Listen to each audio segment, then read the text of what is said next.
Hello, hello, everybody. Welcome back to Rebel Base. I'm your host, Jeremy, here with Joy, and we are breaking down the finale of the wonderful Obi-Wan Kenobi series on Disney Plus. This is Friday, June 24th, and we've had a couple of days to let it simmer slash rewatch it a few times. How many times did you watch it, Joy?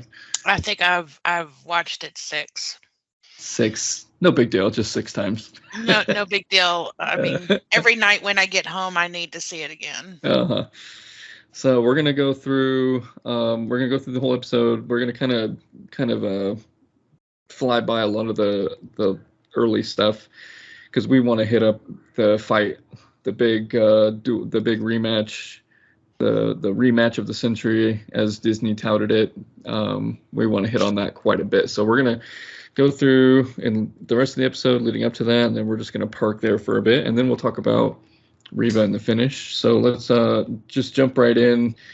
The episode picks up pretty much where we left off last week, right? With the transport under siege from the Star Destroyer. They're flying away, and Obi-Wan decides he's gonna leave them there to distract Vader and the Death Star and have them. He's going to try to lure them away from the transport, and he does it successfully, of course, because Vader is very focused on Obi-Wan, as he's been this whole season. So, what were your thoughts on this scene, Joy? Because I had some mixed feelings about it. You know, I mean, not that it was a bad scene, but it was just there for me. Yeah. Like it was just a filler. Hmm. I think that they were setting Roken up. I mean, to me, Disney was setting it up for him to even possibly headline his own, or if they ever do a series about the starting up at the Rebel Alliance. Hmm. And I Agreed. think I think that that just kind of set that up.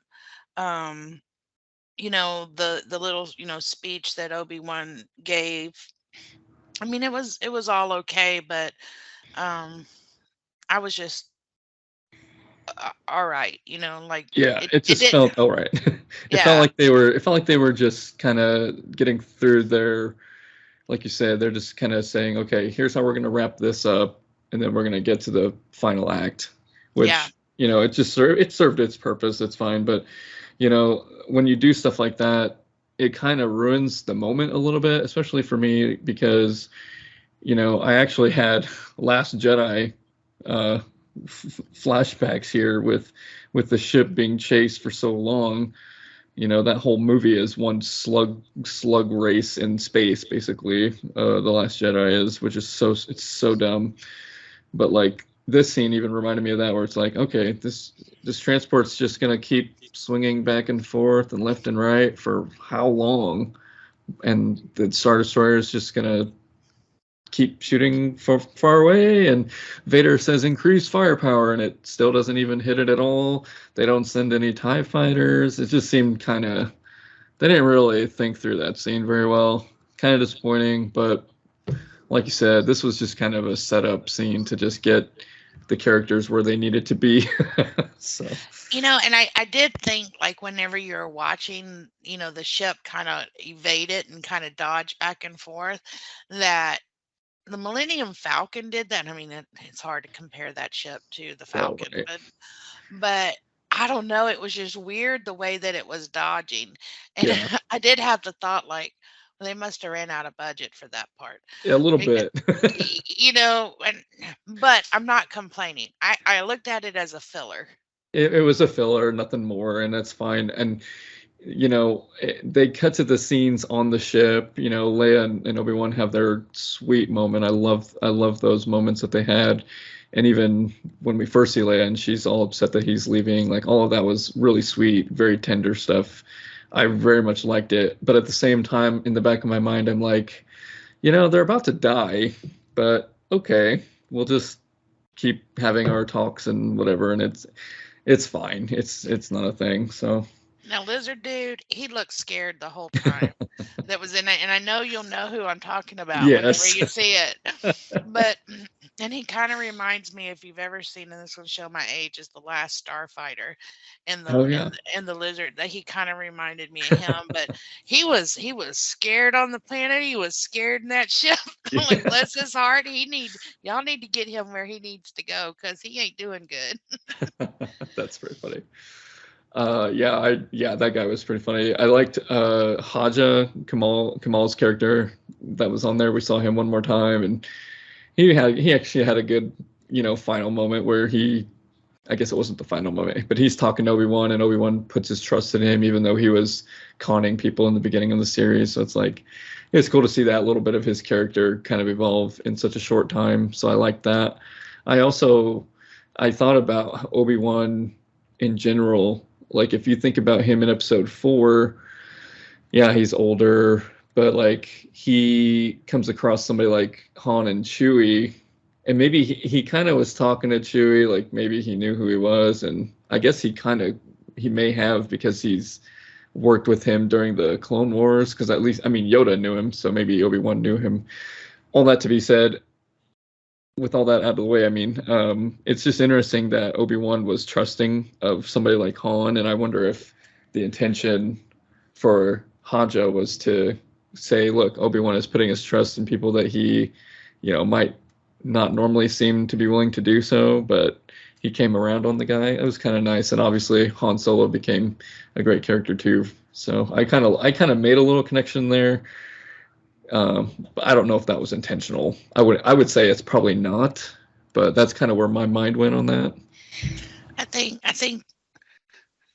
if you're a Jedi like Obi-Wan, I think the Force could tell you if it was sincere or not, but I don't know. Maybe the Force don't work that way. There's a possibility that the Force is guiding him on that. Yeah, I could see that being part of that for sure. Yeah. And then you'd mentioned it a minute ago, Rogan. Yeah, he literally says, "I'll be back" or something like, "Okay, yes, I'm just getting started. you are clear. Yeah, I'm just getting started. You're clearly going to be back. Is it going to be an Andor? Is there going to be a season 2? Whatever. We'll talk about some of that at the end here, but he clearly is coming back, so that was kind of nice. So we have the ships split, go off their ways, And goes we after. don't know, and they just end it. We don't know if they made it or not. That's And true. It's just kind of out there. Well, yeah, we do know because Leia goes back to Alderaan. you are right. But it's like, I mean, We don't know where they go. after all of that, and we don't even, but Hmm.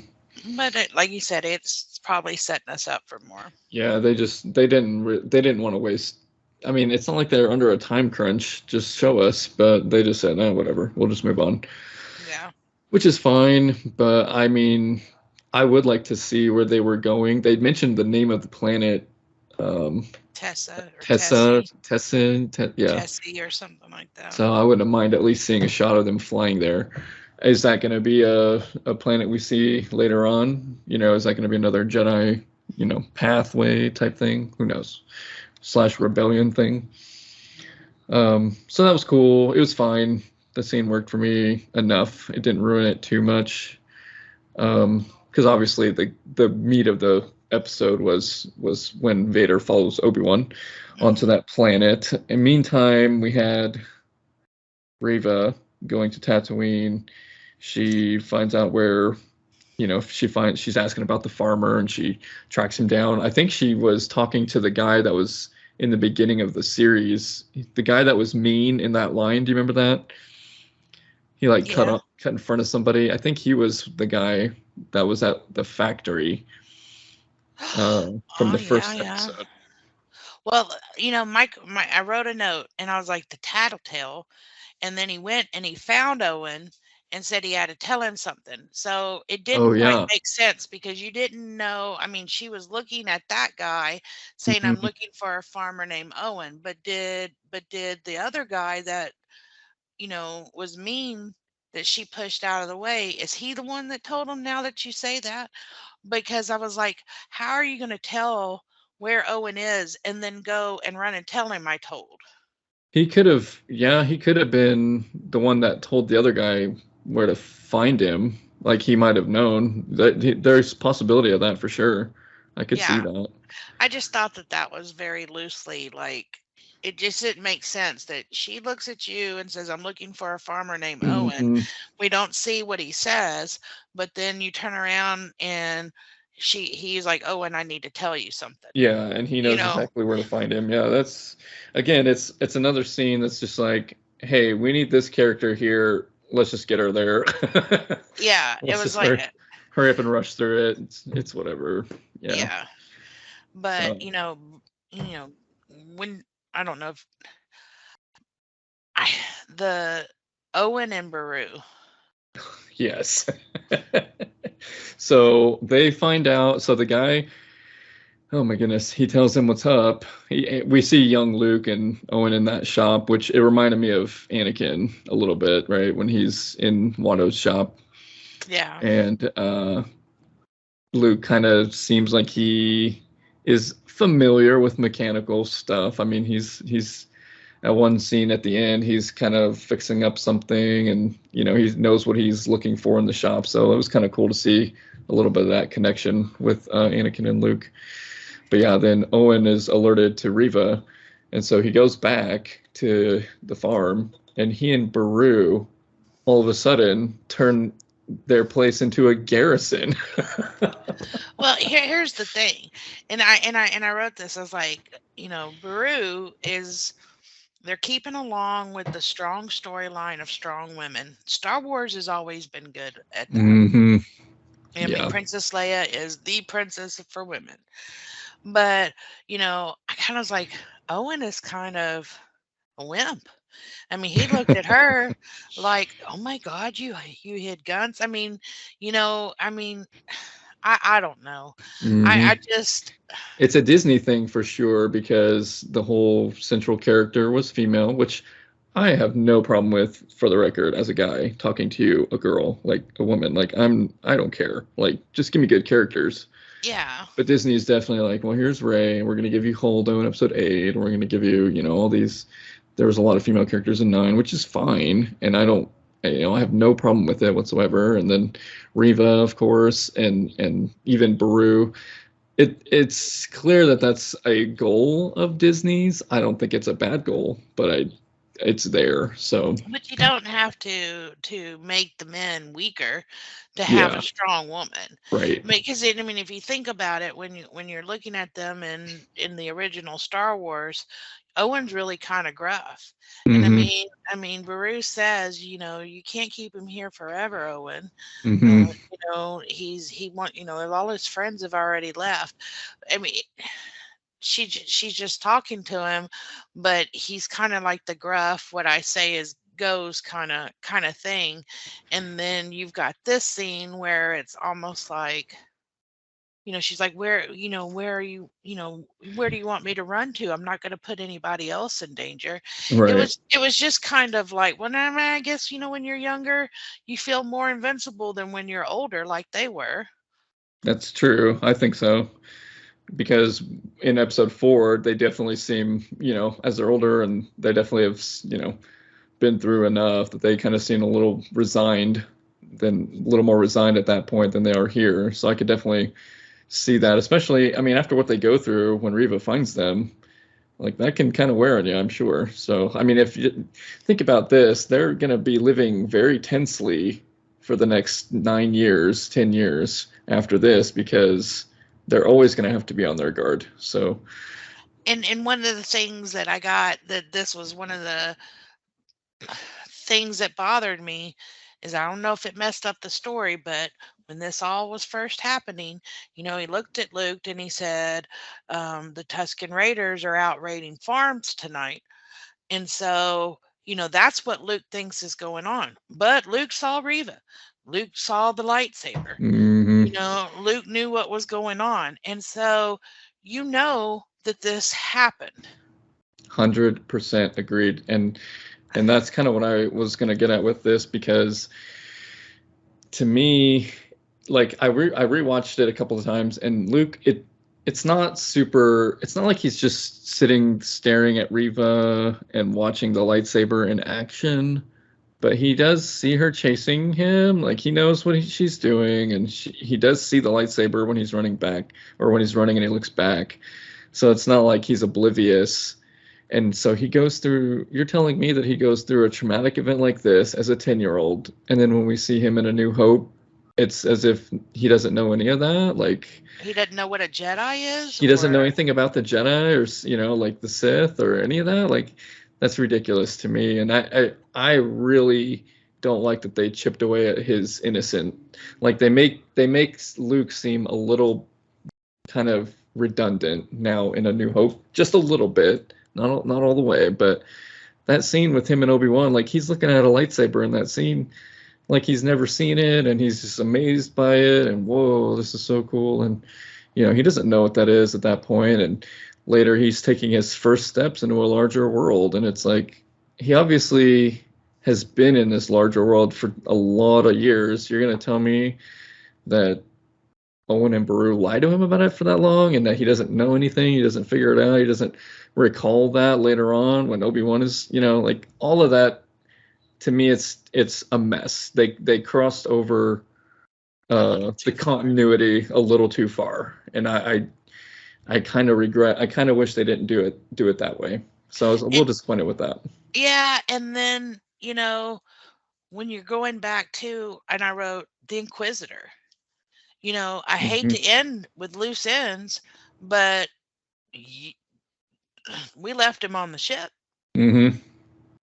And then in the beginning, the Inquisitors are going out and they're searching for 4 strong people. Are you telling me that all this just stopped? And again, Luke knows nothing about like the Inquisitors or anybody doing anything. I just think it was a fine line and they tipped their toe on the other side a little bit too far.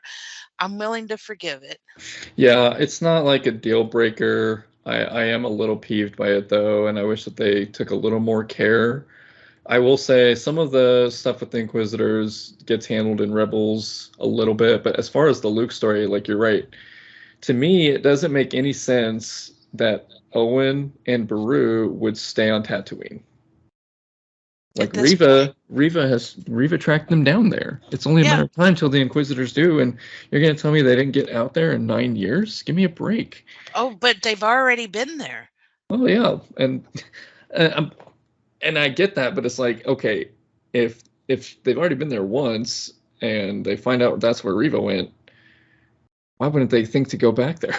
It's like loose ends. We don't know what happened to the Inquisitor. We don't know where Reva went after she brings Luke back. And then, we know what Luke saw. And is it just forgotten? Yeah, like you said, we can be forgiving of it for the most part, but to me, it's even just a little bit lazy. And I wish, like I said, I wish they just took a little more care, wrapped up a little bit more of these loose ends. Now we can talk more about this in a bit, but I do wonder if they're leaving some of these things open-ended for a reason. Season 2 spinoff. I don't know. I've seen a lot of, rumors, which who knows what any of that on the internet means. But I mean, if it's out there, I think of it as a possibility. And if there's a Reva spinoff show, whatever. If there's a season 2 of Obi-Wan, whatever. That's maybe they can address it there. Yeah, and I think there's more stories to be told, but it's like, I don't know. I think we already have season 2 with Obi-Wan in the original Star Wars. Exactly. We don't need more of that. We don't. I mean, what are we gonna look? I loved it, and Ewan McGregor was absolutely phenomenal in it. And I'm not saying that I wouldn't enjoy every minute of it if it was done like this, like an adventure, Obi-Wan's Adventures or whatever. But I mean, I think that the more you're putting it out there, this was done beautifully.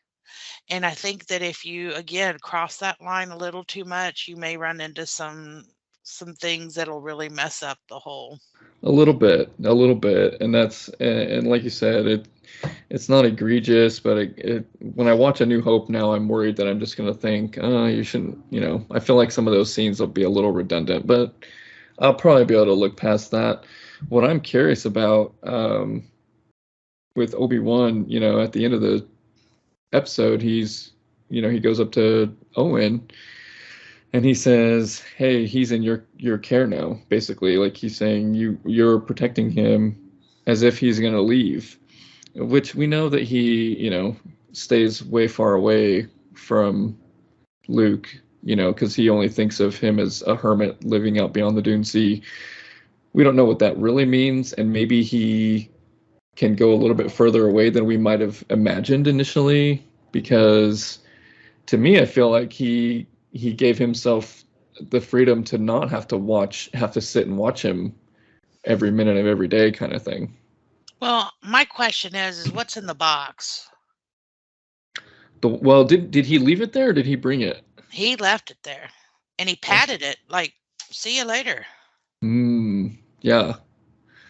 I wonder. Yeah, I don't know. Did he leave something in there, or was that just where he kept everything? I don't know if it was a table that he used it for. I mean, I don't know but what's in the box? I found like Brad Pitt. What's in the box? What's in the box? What's in the box? I mean, like that was just interesting. You got me thinking about that now. Not everybody watches it in such detail or watched it 6 times in 3 days. But I mean, I was just like, what is it? I mean, I don't know. I mean, we know he's a minimalist, and I knew that cave wasn't the home that Ben brought him back to whenever in the original Star Wars. So, I mean, I don't know. Again, just loose ends. A lot of loose ends, and I don't know how you view it. The very final scene, of course, is the one we've been waiting for since the opening scene with Obi-Wan trying to reach out to his master. We got our Qui-Gon sighting. We did. Amazing. His hair was a little long, though. Yeah, that's a good point. Does it still grow, or I don't know? Does it grow in the netherworlds? In the netherworlds. I don't. And does that mean you're getting older in the netherworlds? Because that would suck. Yeah, exactly. That would defeat the purpose. Yeah. Well, probably not, because Anakin. I was gonna say Anakin wasn't. No, Anakin was young. Anakin. He was younger. Well, when they changed the Force Ghost to Hayden. Yeah. So it was cool to see Liam there, and he was so great. I mean, he had just one scene, and it was so good. Like, he's talking smack to Obi-Wan a little bit, like, well, come on now. And he's like, I've always been here, and you're just now ready to see. And I just... but that was so Qui-Gon. It was so Qui-Gon. It was perfect. It was so Qui-Gon. And so now he's saying, come on, let's go. We have... What did he say? We have a lot to get to or something. And so he and Obi-Wan walk off into the sunset. And so obviously that's where Obi-Wan gets his training that we see him have in episode 4 and 5, of course, and 6. And so that was very satisfying for me, because that was very much adhering to the continuity of the original trilogy. Yeah, because throughout the whole thing, Obi-Wan kept reaching out. Nothing. If we hadn't saw Qui-Gon at the end, I think you'd have had an uproar. I agree completely. I do wonder, like, Liam Neeson had been lying to the media, which a lot of these actors and actresses kind of have to do that now with Star Wars and Marvel. They're like, oh, I don't know anything about that. Well, I'm not in it. Like, the characters that were in the Spider-Man movie, they all were completely lying, and so I wonder if Liam was always a part of the plan, or if he decided, oh sure, I'll do it, and they added him in there for one quick scene. Yeah, I'll never know, but my guess is he was just always going to make that one cameo. Yeah, but it was pretty fun. That was good. I don't know what training that they would have to do, but at least he's not alone. He is not alone, so his mental state will be better. Yeah. So other than the Force Ghost training, they're probably just going to hang out. Who knows what they're going to do? Yeah, exactly. Yeah. Exactly. But so before that, obviously, so the crux of the episode and really the entire series. So this was something that Disney was touting for us, the rematch of the century. So we have, one of the greatest lightsaber duel in episode 3 on Mustafar, with great music, great backdrop with the volcano stuff and all that. And it was a long, epic battle, well fought. So in my mind, I'm like, well, how can this fight ever live up to that hype? And I want to ask you, as we start talking about Obi-Wan and Vader in their fight, do you think it lived up to the hype? It wasn't the lightsaber battle itself, because we saw more in at Mustafar. Mm-hmm. We saw even more in the flashback. What makes this, and I'm going to rank it up as one of the greatest scenes in the Star Wars franchise history. Not just lightsaber scenes, you're talking all scenes. All scenes. Okay. All Yeah. scenes. Okay. I mean, this ranks with their tied number one, because I'm sure there's other. Ooh. Yes, You view it that highly. I view it that high. What did you love so much about it? When he slashed that helmet open, Mm-hmm. and he looked up at him, and the look on Obi-Wan's face, Yeah. that if you didn't stop breathing, and I had bought a dinner for this. I'd had DoorDash. It was laid out in front of me, and I stopped everything that I was doing and just was like, oh, I mean, it was beautifully shot. Mm-hmm. You got the way that the lightsaber light, Mm-hmm. and for him to do that, I mean, I the emotion in that, the emotion from Obi-Wan, and then the voice breaking between Anakin and Darth Vader. Yeah. There's just no there it that is bringing Anakin Skywalker and Darth Vader together. And it's a battle within itself without Obi-Wan. And you Mm-hmm. see who won. Yeah. And he says it. I killed Anakin Skywalker. Mm-hmm. Oh, and then So the good. eyes, you didn't even notice the eyes. Like when he first looked up, you saw Anakin's eyes. And then you saw the lighting around that, where for the minute that you heard Anakin talk, it was like he was in blue. And then the minute his anger showed up, it was red. And then he had the Sith eyes. You had to look at it, but you could see it. Yeah. I mean, who did this? I mean, who thought of this? Thank you. Yes. Thank you. Sheer genius. The best directed scene of the series by far. Best CG, the voice work was amazing. How it was going, toggling back and forth between Hayden. Because there was a couple of lines where it was clearly Hayden, and then there were a couple of lines where it was clearly, the James Earl Jones, VO work or whatever. And so Like when he ended the sentence with Obi-Wan, like he was saying Obi-Wan's name, and that was in Darth Vader's voice, but what he said before that was a cross between Anakin. Mm-hmm. I mean, Yeah. I mean,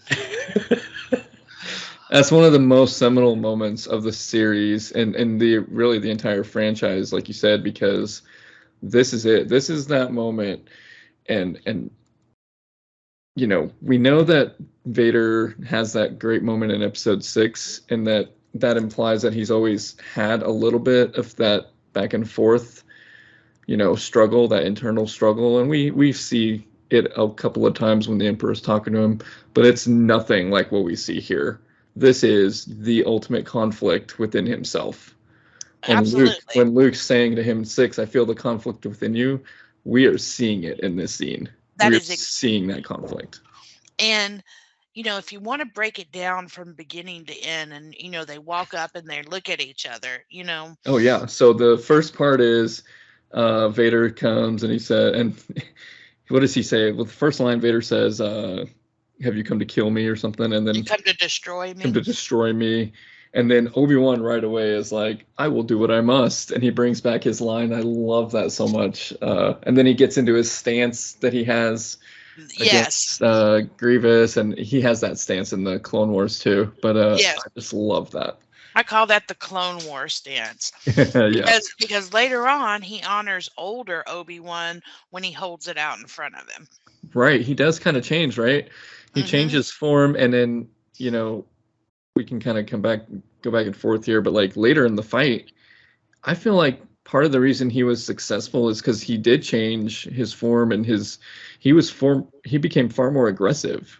And I have that, like when the start of the fighting, like when Darth Vader was fighting, it was kind of like when you'd seen him fight before, and how he only held the lightsaber in one hand, and he used one hand pretty much to fight everybody. But the more, and Darth Vader even said, "Oh, you've got your strength back." Hmm.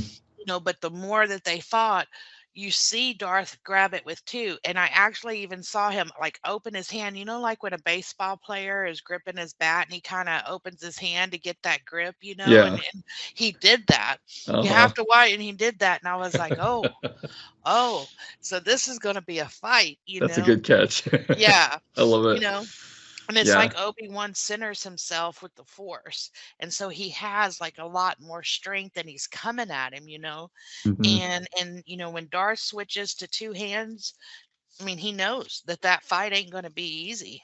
Right. Yeah, I agree. I will mention too I don't know if I mentioned it last week. The book I'm reading, The Brotherhood with Obi-Wan and Anakin, the book actually gives kind of an explanation for why he uses one hand. I don't know if this is necessary because I kind of like the idea of him just thinking he's so strong he only needs one hand. But the book tries to actually explain it where his metal arm that he has actually is not fast enough at times, and so he doesn't always use it when he fights. I thought that was an interesting little But nugget. aren't they both metal now? Uh, no, Yeah, he Obi-Wan he cut off his other arm and both his legs.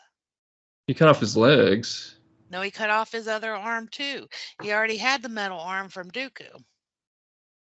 Oh, that's right. Well, was that the same arm? Oh no, it was the other arm because he's No, crawling because with he his he metal crawled he arm. he That's crawled right. up with his metal arm. Well, that's true. And maybe one arm is newer than the other. I don't know. But the book, But I all I'll say is the book is trying to explain it that way. I don't really care, to be honest. I just like that he is so confident in himself that he's fine just using one hand. But like you said, after Obi-Wan kind of fights back, he's like, "Oh, let me use two hands." well, and sometimes you kinda see them where they look like and it's more towards the end where they're getting a little bit more agile, but you gotta think too, they're 10 years older. True. We're That's not true. spring chickens, and I mean, Yoda walks around with a cane. I mean, he whipped it out for Dooku, but, I mean, you get older, you're not as quick, you're not as fast, and so it's like an older fight. Mhm. But, yeah, I mean, he's limited on movement because I mean, he's just a torso. Mhm. 100% right. Yeah, he is still getting used to. I mean, it's been years now, obviously, but he's never going to be the same. He still has to get used to being in that suit, right? Like Mm, that suit is it's not his arms and legs that are moving it. It's the suit it's obviously heavy enough and strong enough that it's not easy to move around like he did in the Mustafar fight. and I'll have to look again because I always put on episode 3 when I wanna take a nap, and I usually wake up during the Mustafar fight. But I'll have to look and see, Obi-Wan may have cut him off above the knee. And so, Yeah, you I think know so. Or it's at respect right at to the knee. Yeah. yeah, respect to all amputees out there, our service veterans and people who've had to deal with that.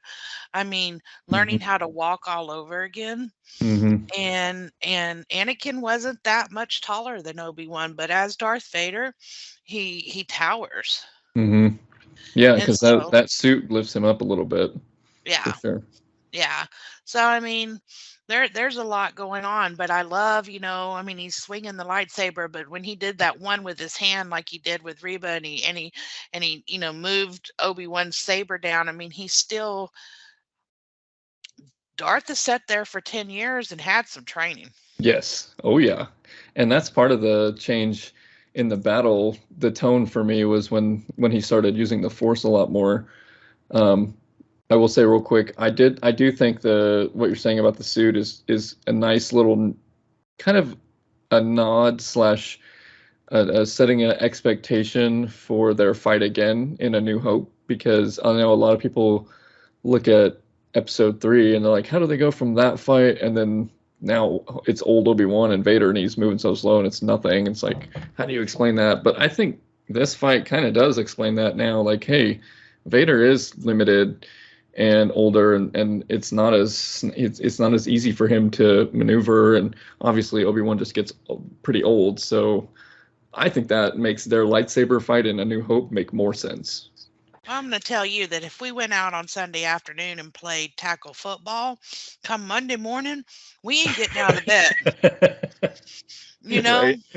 It sucks to get old, Joy. It sucks to get old. So I don't think that the Jedi are, you know, Yoda exerted himself with Dooku, but then he's like, oh, and had his little cane and he starts Yeah, weeble wobbling again, yeah. you know. I promise you, Yoda went back and took a nap. Well, I mean, he's how old in that scene? He obviously has 10 naps a day anyway, so Yeah, I mean, he was 890. 800, yeah, 850, 900. Yeah.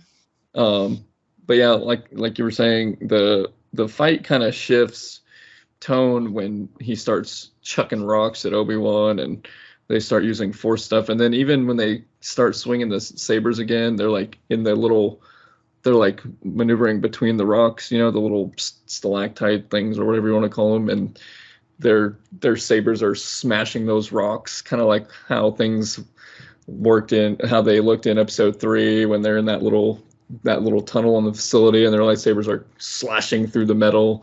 I loved how they didn't have any regard for their surroundings. Like, they don't care. Their lightsabers can tear through it and they're just going to slash away. So my question to you, and I'm very detail oriented, and I'm surprised I'm not getting this. So when he said, but the weakness remains, what does he mean by that? With Obi-Wan, Yeah. He was like, you've it got your strength back, but do you think that when he says your weakness remains, would it be his weakness about mercy, which we go back 100% to the mercy. flashback? Is that what he's talking about? 100% mercy, because that's exactly what I thought in that moment. And at the end of the fight, that's exactly what I thought as well, because this was something that, again, it didn't make sense in my mind, but it's something I can let go.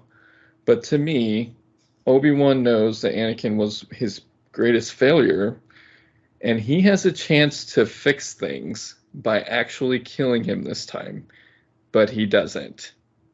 And to me, I just don't know if that makes sense, because Obi-Wan knows what he has become, and literally he hears him say, Anakin is gone, I've killed him, I am Vader only now. To me, Obi-Wan should not have to regret killing him at that point, especially because he knows what he would be doing. He would be doing the entire galaxy a huge favor by ending him. So it's definitely the mercy thing that you're talking about was his weakness. He was still merciful. And you saw it, and we actually mentioned it before we started recording a little bit, but you can see Ewan McGregor's acting. It's so good in that scene when he's looking at him after the helmet is cracked, and he is just he has so much pity on him, and he's full of sorrow and regret, and you can see that conveyed on his face clearly, and that apparently was enough for him to think, I'm just going to walk away. You know, you said the word pity, and I was like, I don't know if it was pity, but I think, you know, and let's go back to when Obi-Wan was underneath the rock and you started hearing the voices. Yes. And the voices go back between Darth Vader and between Anakin. And we have to look at them as two separate people. Mm-hmm. You know, Mm-hmm. he says, you cannot run, Obi-Wan. That's Anakin. Right. I see in this statement right here, I see through the lies of the Jedi. We have to talk about that. We Yeah. have to go back to episode 3, and you have to understand that the Jedi Council asked Anakin to go against everything that the Jedi stood for. Mm-hmm. And so when And Obi-Wan knew that. And he Mm-hmm. and he basically said that it's like, sorry, that was my phone, my little Jawa. Your little Wootini. I love it. Yes. But it's like, you Yeah. To me, I think The Anakin. Jedi pushed him. The Yeah, pushed him to the Emperor, and and I think Anakin Obi-Wan blames knew it. them. Yep. Yes, and Anakin blamed them, and Obi-Wan knew what they were doing. So when he looked at Anakin like that, I don't know if it was pity. I think it was more guilt because he knew he had a part into what that was standing in front of him. I think that's accurate as well. I think there's some of that in there for sure because we saw it earlier in the series when he's like, what have you become? And he's just, you can see the sheer, almost, I don't want to say terror, but like the sheer disgust, like, oh my gosh, look at you. Like, what have you become now? And then that line, I am what you made me, like from that moment to the moment here in the fight, Obi-Wan's obviously realizing more and more, I had a part of that. Yeah, yeah. I mean, you really are. I am what you made me. He is a part of that. And I really and truly blame him. And I think, I know everybody's a big Mace Windu fan, but Mace Windu didn't want Anakin to be trained to begin with. True. Yeah. And I mean Yoda had objections as well, but Yoda never treated Anakin as anything but a student. And you remember them talking and Yoda teaching him, you need to let go of everything that you care Hmm. about or attached about. Mace Windu, when Anakin comes to him and says the Emperor's the Sith Lord, and he goes, well, if this is true, then I'll finally trust you. I Hmm. mean, no matter what the kid did, Mace Windu still didn't like him. And Right. it's obvious by what he said. And Hmm. so whenever he's getting force lightened by the Emperor in 3, why? Why would you? Yeah. I Yeah. agree. I They did totally it agree. to him. They did it to him.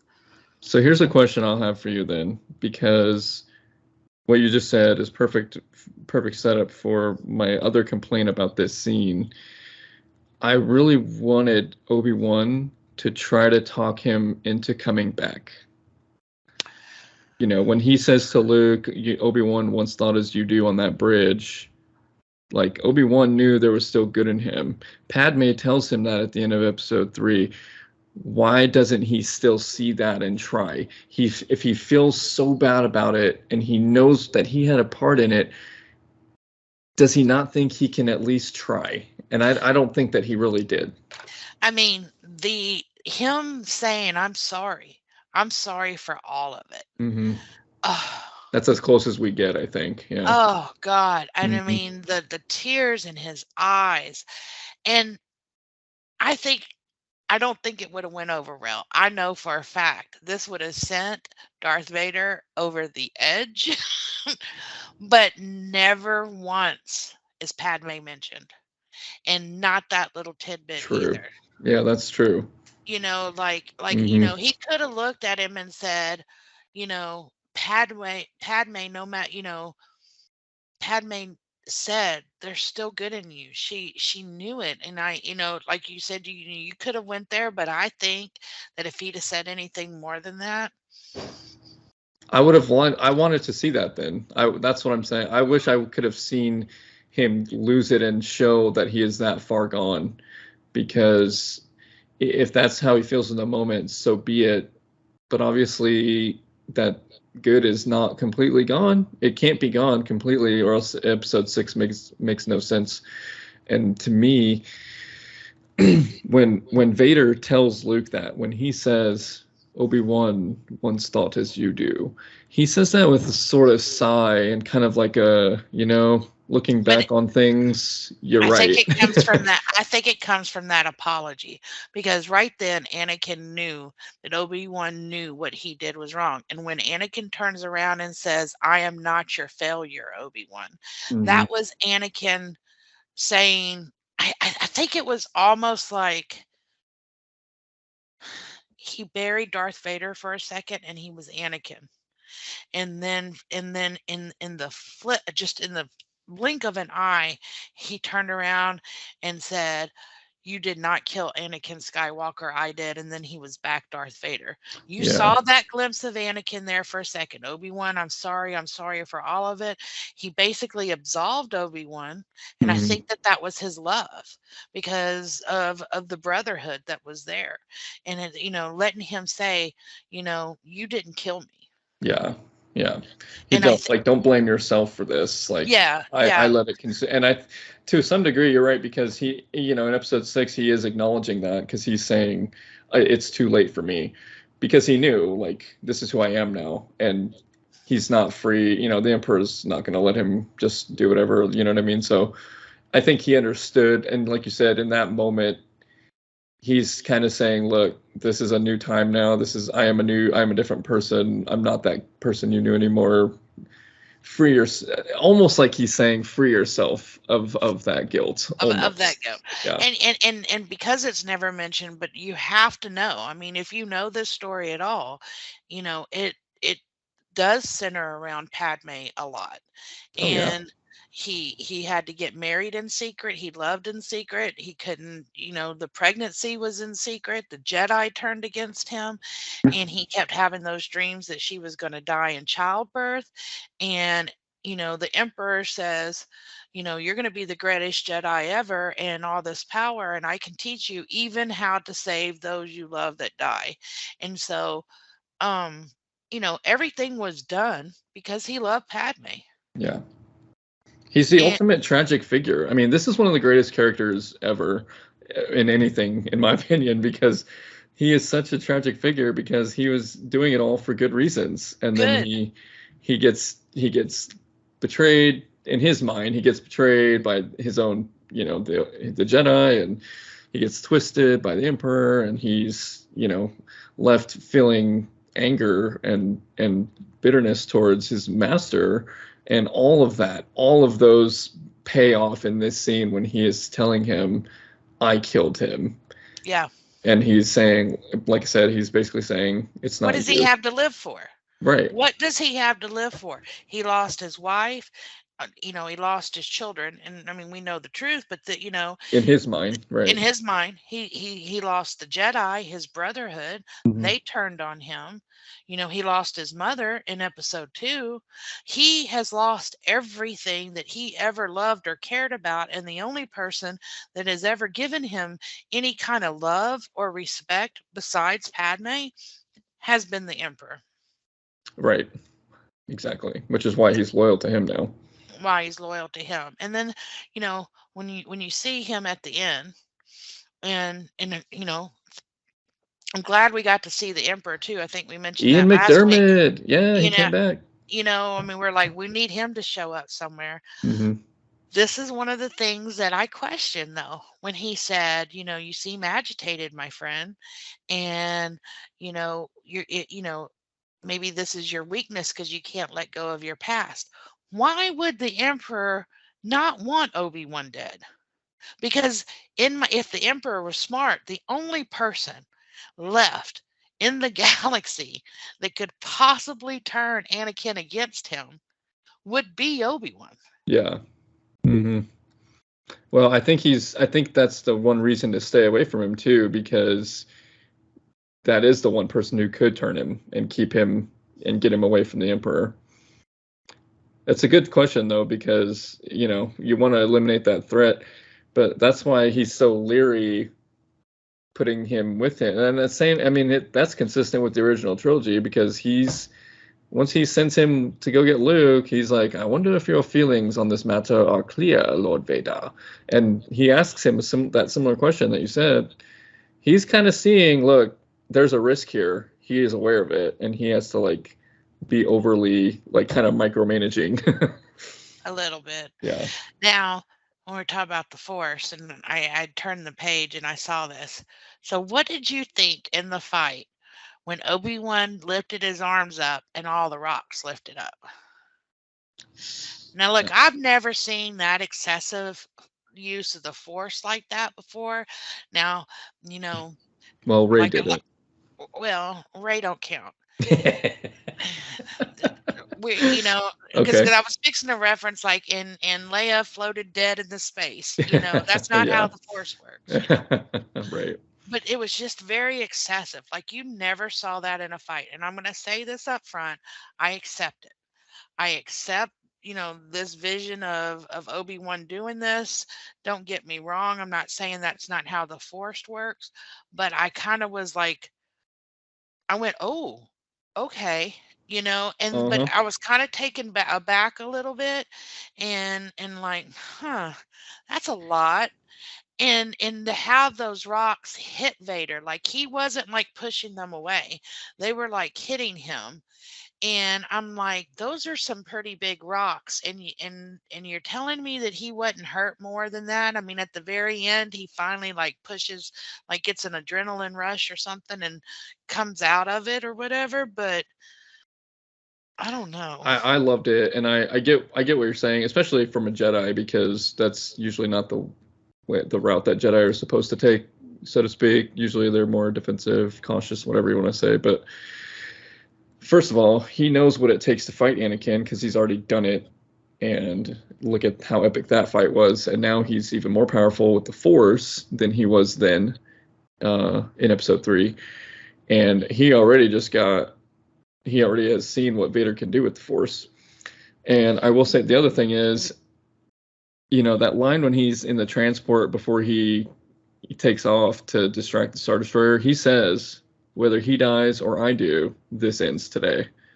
Like he had that mentality from the beginning. Now, obviously, as the audience, I'm sitting there laughing at him like, "Ha ha, no, you're gonna fight again. You're both gonna, whatever." But in his mind, as the character, yeah, he thinks this is over. It's gonna be it here. So I think he was pulling out all the stops. I don't have much of a problem with how much force there was in that, no pun intended, because he had to do what he had to do. And then at the very end, whenever he did that and he was like, I'm not your failure. And then he ball pings and wants to kill Obi-Wan. It Yeah. was, I mean, it was like it shifted really, really quick. And then it tied in.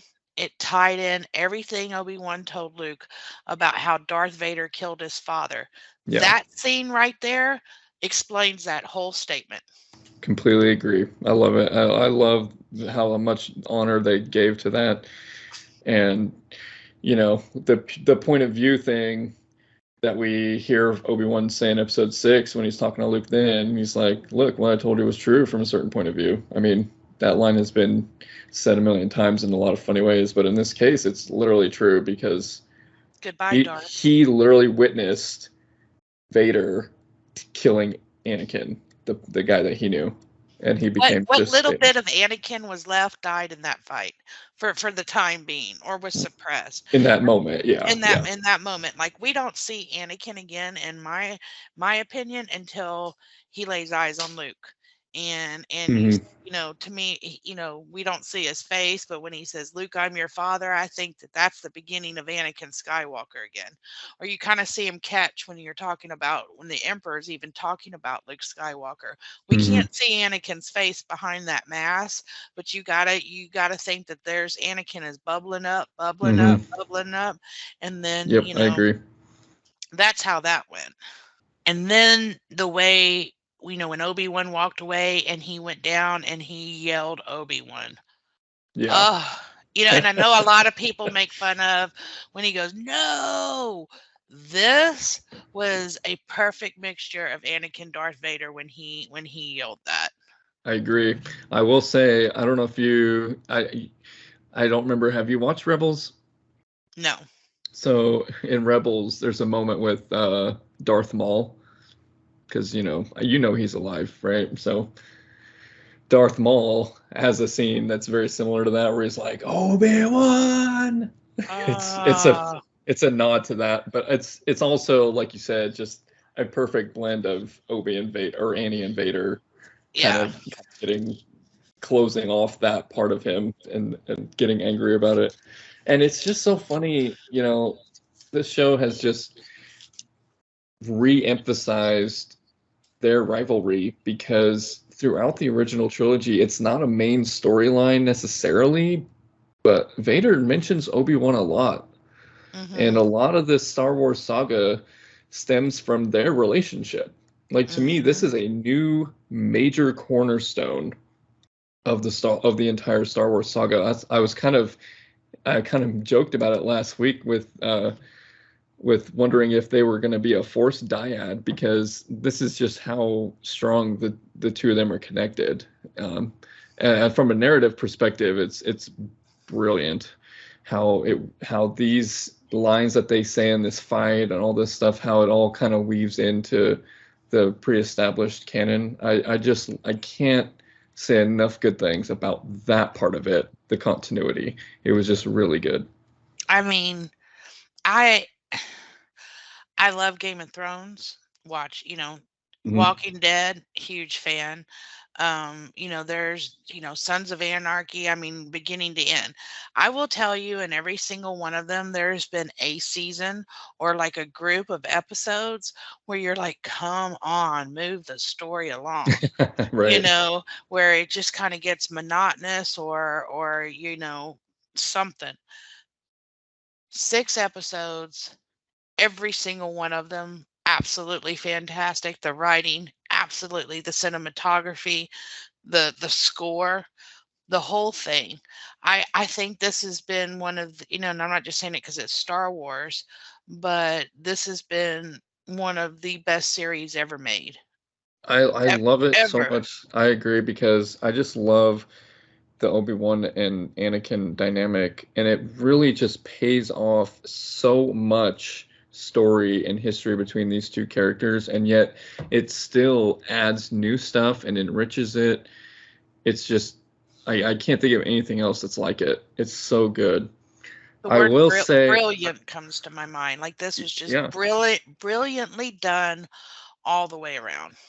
I will say I think the show could have been better if we got even just a little bit more focus on them and less on Riva. I don't mind Riva, and honestly, if they make a spinoff, I'm all for it. I like the character, but parts of her story just didn't seem.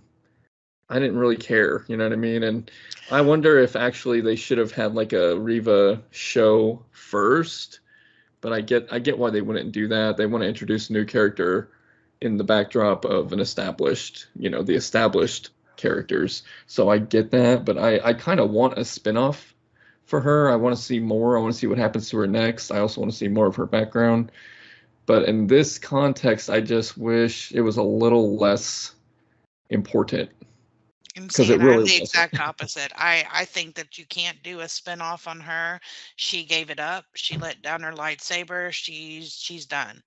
And she's gonna go off and be Hmm. whatever, I don't think that's me. I loved her. I loved the character. I thought she was a very strong character. I thought the actress that played her was phenomenal in Hmm. this. You felt her pain as as a child, her hunting Vader, the whole interaction with Obi-Wan, absolutely fantastic. When they ended her there on Tatooine, to me it was done. I mean, Hmm.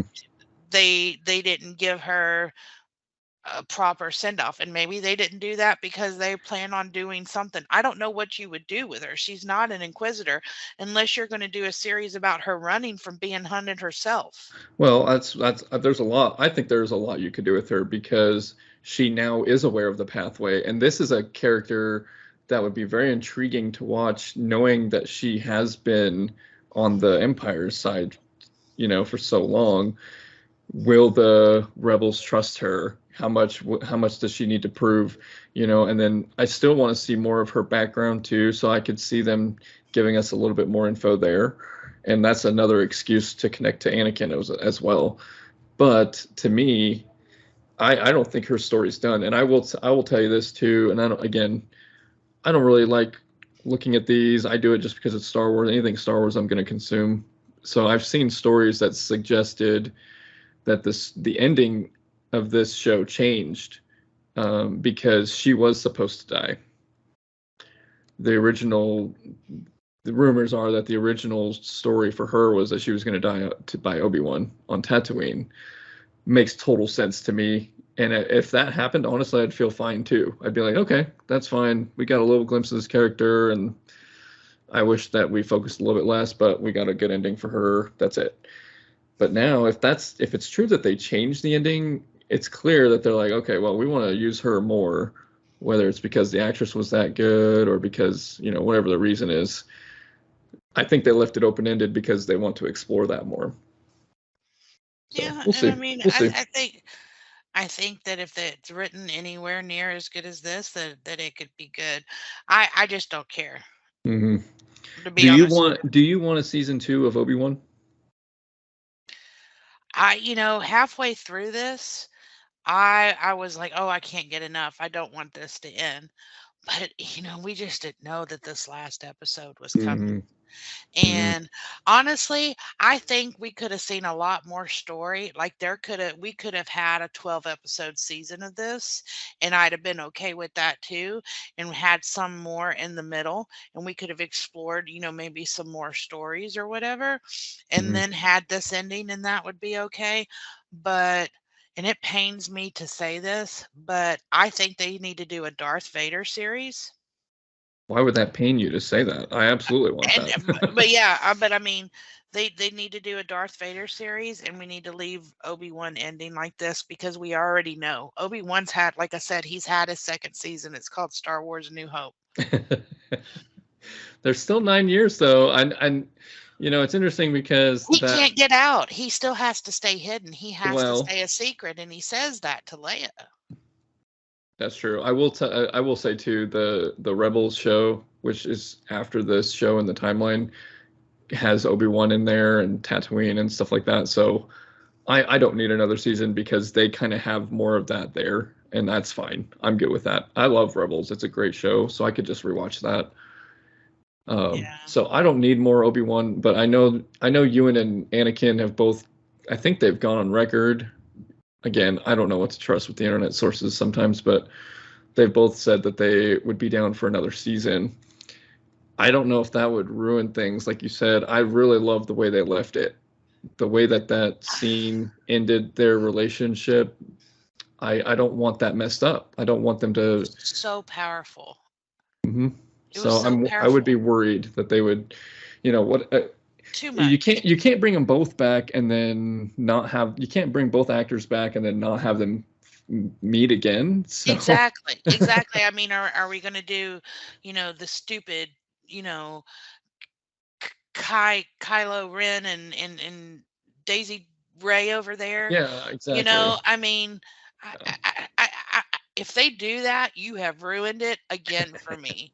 I didn't think you could ruin it more than 3 times. But, you know, I mean, you Mhm. can't do that. You can't do that. That's like we said. It's like, well, are they going to meet again? Are we going to see some, telepathy going on? I mean, what do we got? I don't know what you could do.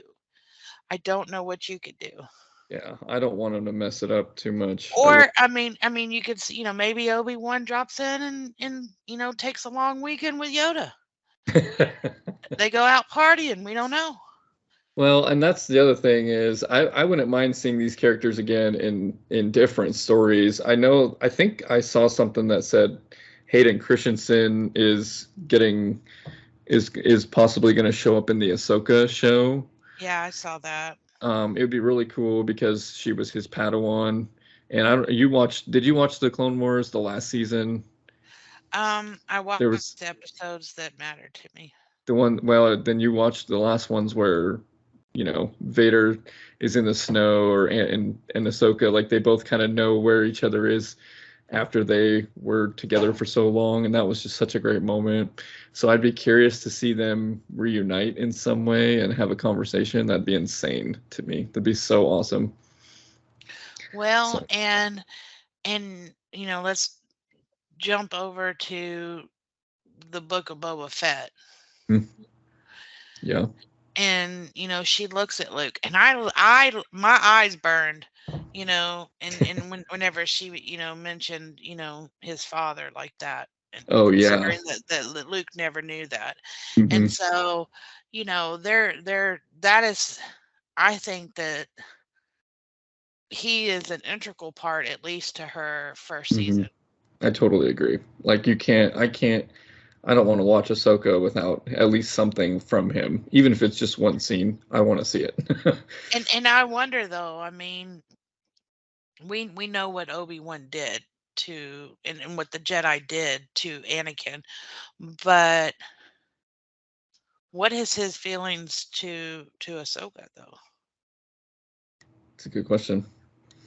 I know they kind of had an interesting ending in Clone Wars, but also I do remember, like I said, in the newer season that came out just a couple of years ago, I know that there was some sorrow and remorse, Yeah. at least on Ahsoka's end, and maybe even on it kind of was implied on Vader's end too, that he knew her, he remembered her, and had a moment for her in in a good way. So if they were to reunite at some point, would Ahsoka basically go through the same progression that Obi-Wan did? Like, what have you become? And, be a little bit disgusted by him or a little sad that he's doing so much evil.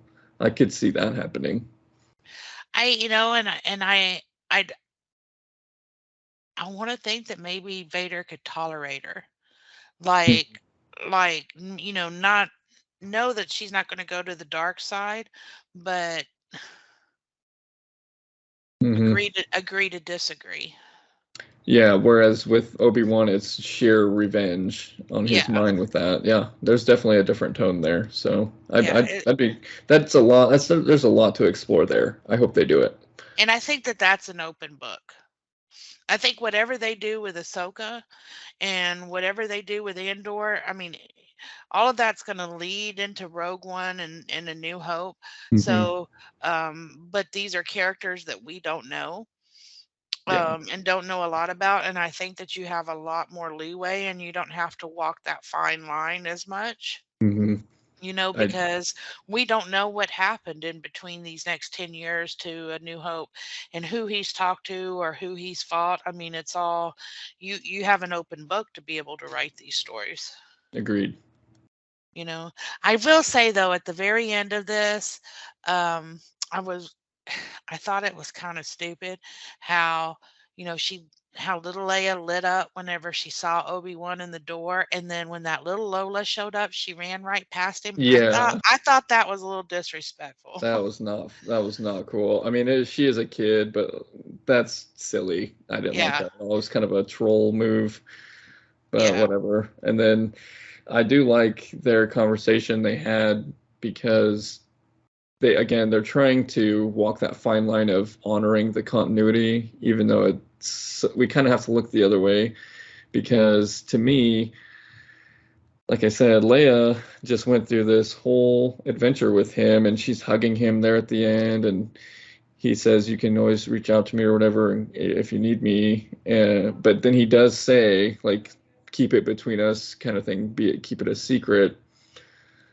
And so, is that kind of Disney's way of saying, "Look, we understand that the message that Leia gives Obi-Wan doesn't make sense anymore, but maybe this is why. Maybe this is a way to look around that because." When she's sending off that message, she's talking to him like, "Hey, I heard of you through my father because you served him in the Clone Wars. Has nothing to do with, hey, you saved my life, whatever." But again, by him saying that to her, I can see the reasoning that she just didn't want to reveal that on a message for fear of it getting intercepted or something. I don't know.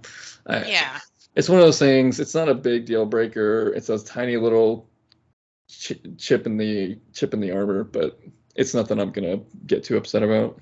yeah. I mean, I know we talked about several things that were just kind of like, Yeah, but overall, I probably won't ever really talk about it again because I accept it.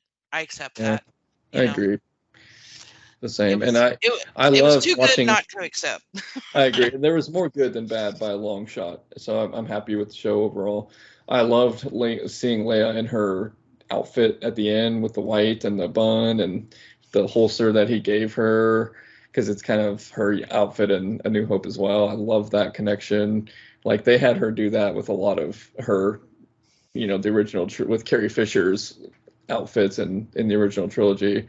So I loved a lot of those nods. It was really neat. It was just a nice warm ending, I thought. Yeah, but yeah, I'm gonna say that dialogue and that scene between Obi-Wan and Darth Vader is definitely one of the best scenes in the Star Wars franchise. Top tier, for sure. Yeah, It was so good. yeah, and I'll probably watch it again this weekend. Well, I'm gonna watch them all now that they're all out. I want to binge the whole thing again. So moving forward, that is the end of the series. For those who are listening, obviously this won't be the last podcast we do. This has been a fun experiment to go on. I think I'd like to keep doing this, just kind of like how we're doing it now. So we'll see how it goes in between shows, but I definitely want to do it for Andor and next year with Mando and all the heavy hitting shows. We can maybe sprinkle in some discussions because, like we mentioned last week, I really want to rewatch the prequels again now that the show's complete. I really want to watch all of that together and just appreciate all of it as one whole story. People will, Disney has gotten its fair share of criticism and maybe more, but this was something they got right. The Obi-Wan and Anakin story, they got that right to me. I think that they absolutely honored everything else in the story between them, and I'm really excited to watch all of it again. So maybe you and I can have another podcast discussion on things that might jump out at us rewatching it now that we've seen this, and kind of see how some of those older movies have been enhanced. Because I think a lot of it has been. So I'll rewatch all the movies except for the last 3. Well, yeah, I know you're not a sequel fan. I mean, I own them because it's a sin not to own anything Star Wars, but I just one day if you make me, I will. But I mean, well, one day you and I can discuss what we don't like about that trilogy. I don't think I'm as hateful about it as the internet is, but I definitely have problems with it. So that could be a whole other set of podcasts that maybe you and I can do. I'm gonna have to buy a new notebook. So I wanted to close with a couple of things. So I'm going to send you something, and viewers and listeners, it's going to be on my video here. It'll be an image. I want to show everybody what I received in the mail as a present from a certain somebody. And I'm going to send it to you on Facebook. Go ahead and check that out real quick. But Joy, you sent me a wonderful Obi-Wan Kenobi poster in the mail. And I just sent you a picture of it framed. Love it. And I got mine in the mail the day after yours. Oh, nice. So yeah, I got it framed. I'm gonna hang it up in my Star Wars room. And I actually want to go back now and get a Mandalorian one, maybe a Book of Boba one as well. I kind of wouldn't mind having one for all of the shows, but at least for Mandalorian, I'll do that. So, but yeah, thank you so much for that poster, Joy. That was very nice. Oh, well, thank you for inviting me on. I've never done a podcast before, so this is my first time, and I was excited, and it's just always nice to talk Star Wars. And this was I had to talk about it with somebody. And of course, just, thank you. I mean, we would have talked about it anyway in a 3-hour conversation on the phone. Exactly. but this has been so much fun. And so, I've had a blast. I've had a blast, and I've loved having you on because it's so much fun to talk Star Wars with you. And I've told you, and I've told some friends too, that I have such long conversations about Star Wars that are just ramblings or whatever with fans, and I'm like, why don't I just record these? Yeah. And I was worried that, well, once you're recording, it's not gonna feel like you're just talking or whatever. the way you normally would, but I feel like we did. So I'm excited to, as we get more used to it, it'll feel even more and more natural. Like we're just hanging out and talking. So Oh yeah, like I didn't feel I, when you're being recorded, maybe your voice changes or whatever, but I never felt like that. I felt like I was just talking to you on the phone. agreed, same. So, but anyway, I'm gonna go ahead and end it for now. Our podcast is getting pretty long. I appreciate anybody listening and watching on YouTube. You guys can always subscribe to my YouTube channel. You can share, comment, like, subscribe, all those things, guys. I want to try to get this thing going on a consistent basis. Hopefully, this can become a real big thing in the future. So I'm hoping that anybody listening out there now will want to be a part of it from the beginning. So thanks to everyone for tuning in, and a big thank you again to you, Joy, for joining me each and every week. Thank you for having me. I had a blast. We'll do it again, yeah? Absolutely. Okay, well, that's it for now. I will keep you guys posted as far as when we will post content again. I don't want to wait till the end of August for Andor. We'll have some more stuff and at least a couple more discussions, maybe even just on the movies, like I was saying. So we'll post that. So stay tuned if you guys want to check out more discussions on that. But until then, may the Force be with you.